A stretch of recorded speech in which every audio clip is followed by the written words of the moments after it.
第5輯聖言啟示，喚醒心靈預告篇。第5輯係寶血會靈修共享嘅最後嘅一輯。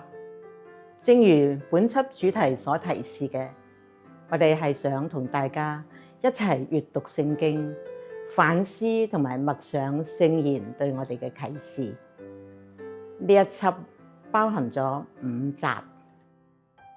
第1集係反思生命係喜樂，真正嘅喜樂係點樣嘅呢？佢同我哋嘅生命又有咩關係呢？我哋點樣先至可以分享到耶穌嘅喜樂同平安呢？第2集，我哋係以路加福音當中匝凱同耶穌相遇嘅故事反省賠補同修和嘅關係。今日嘅基督徒生活仲需唔需要補贖嘅修為呢？補贖係唔係已經過時呢？我哋應該點樣去看待呢個喺教會當中古老嘅靈修傳統呢？佢對今日信徒嘅生活又有咩意義呢？